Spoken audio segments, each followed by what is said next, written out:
we're very excited to be back at the Arabian Travel Market at the ATM. So the ATM is one of the most important tourism shows in the Middle East. And Sharjah is becoming a popular destination day by day and offering a unique proposition.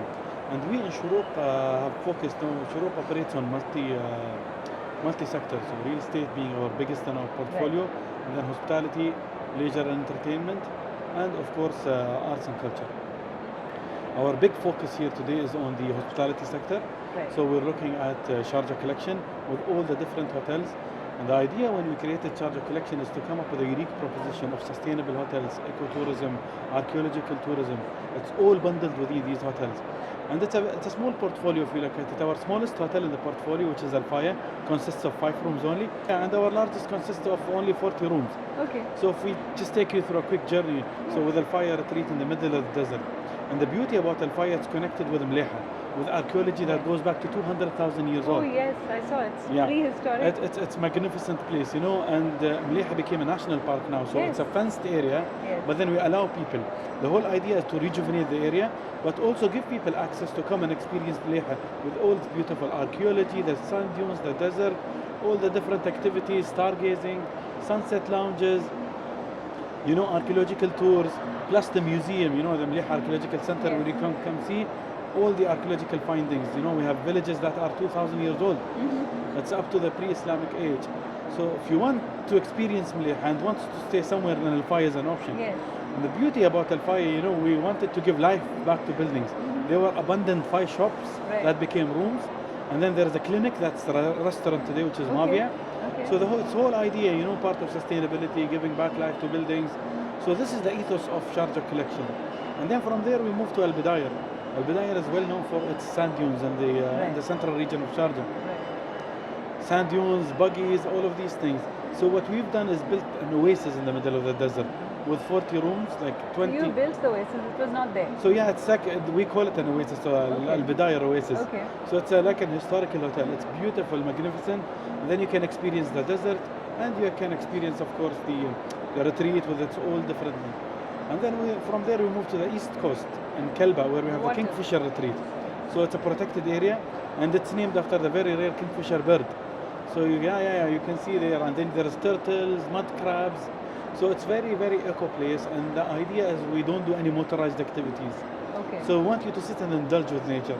So you can be as lazy as do nothing, just stare at the beach, or go experience the kayaks in the middle of the mangrove. Water exactly, water activities, yoga, wellness. So that's the whole. And we've just recently signed an agreement with Chef Vinit, who's a Michelin star Indian chef, who would be opening a restaurant. Who would be doing the menu for us. Yeah, this is something. And this is which resort? Kingfisher in Kelba. And then we have also Al Rayahin, which is basically in the heritage area of Khorfakan. A nice hotel. It's under restoration right now. The new rooms will be ready in a month's time. I've seen that it's there on the wings. It's amazing, it's and beautiful. It's made out of stone. Is it a different kind of architecture? That's Najd al-Maqsar. Yeah, this is made out of also a heritage material. So what you're talking about is Najd al-Maqsar, which opened a year ago. So it's a 100-year-old village on the mountain. And it was always like this, with the stones? So yeah, they existed, the foundation, so we rebuilt the houses, using a traditional material, so people can stay in these 7 rooms, and then there is the restaurant.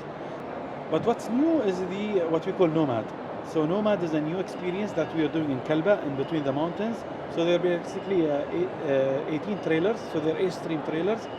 So people who doesn't have these trailers and want to experience them, so you can book a room and stay there in a trailer. In the middle of the desert? In the middle, yeah. We could do activities like hiking, mountain biking.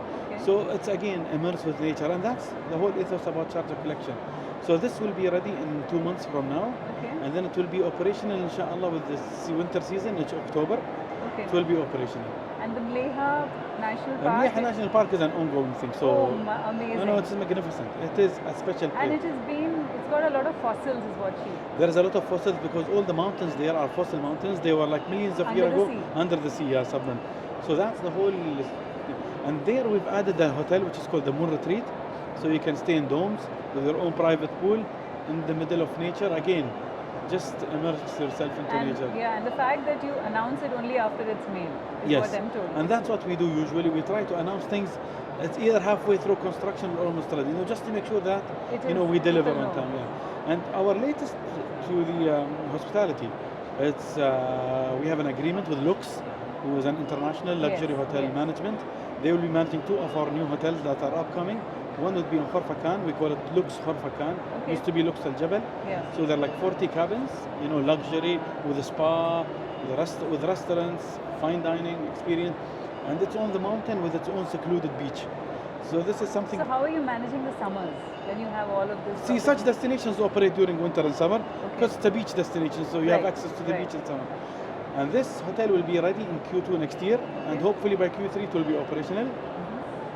Same thing, as you are aware, Sharjah has the largest safari in the world outside of Africa. So we are working closely with the safari now. We're adding a hotel there. It's an African themed safari. Again, will be managed by Lux, 35 keys for now. And you'll also have animals come in? We will have animals also connected with it. So just to give this connection to the safari. And then we'll have special packages for people who will be, or our guests, that they can access the safari. And this also will be ready in Q2 next year, hopefully operational by Q3 next year. Amazing. So you've made sure that all your landscape, which is the mountains, the deserts, the seas, as well as the farms, as well as heritage. So I think what we are trying to do, so if we look at our hotels in Sharjah, it's in the historical area of Sharjah.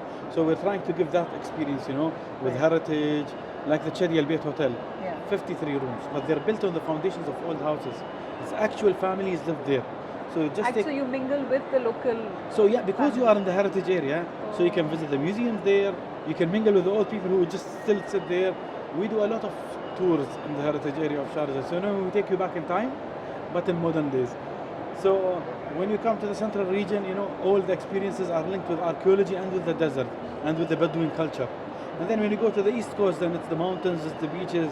So they're all special experiences curated, and that's what we stand for, that's what Sharjah stands for, and that's what we try to deliver. So that's our unique proposition. Amazing. Authenticity, basically. But it's also teaching people about the culture of Exactly.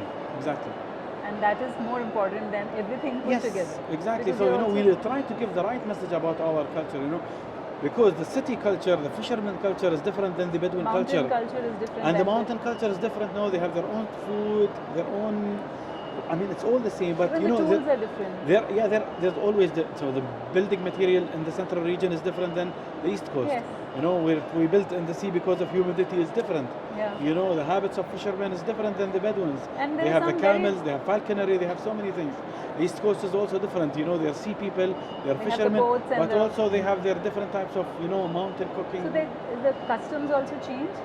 Do you see it is minor changes, you know, some few things, but you'll always experience something different. And the dialects are the same? The dialects, the east coast is a little bit different than even the Bedouins have their little bit, so we can tell. You can figure out somebody from where they are. When so if you are from the east coast, from the dialect you can tell. Oh, amazing. From Sharjah you can tell.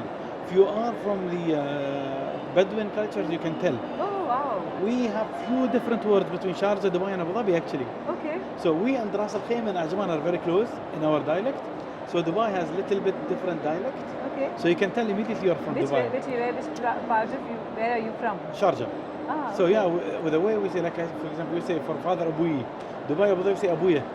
So you can immediately you can find out. How interesting. Because language is also culture. It is the same, exactly, but it's the way we end the language is also carrier of culture. Exactly. And I'm always fascinated by Arabic because it is such an old language and it is still spoken. Yes. So how many years of tradition you're carrying in just keeping So even with all our local dialect, but when our written Arabic, our news, everything, the official Arabic language is unified across the Arab world. My God. Yeah, which is impressive. And the book, Mleha, do you also plan to do more books on? Yes. So interesting, what we did basically is we wanted to do something special for Mleha. So in this case, we wanted to work with someone special. So basically, Asoline is one of few high-end coffee table book publishers in the world. They are based in New York.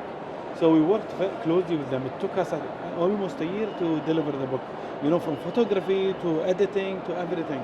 But we ended up with a really nice book. It's a beautiful book. And we are working with them right now. So in November, we will be launching another book. Second book? Sharjah. On another... It's about Sharjah. Oh, wonderful. Yeah, trying to convey the message of Sharjah through this book. Amazing. Also, Sharjah is known for its literature, its festivals, its intellectual debates with the world. Like the World Book Fair and all of these things. You have the World Book Fair, you have the Sharjah Film And Sharjah Heritage Days, Sharjah Art Binali, which is done by the Sharjah Art Foundation. It is the largest non-commercial. There is so it's the They alternate between the calligraphy biennale and art biennale. Okay. So every other year, one of them comes. Yeah. Plus, we have an architecture biennial now, also through Sharjah Art Foundation. So a lot of cultural art initiatives that the city does. It is a cultural capital. It is the cultural, exactly. Thank you very much. Thank you. Thank you. It is amazing to speak to you. Thank you. Pleasure having you. Thank you so much.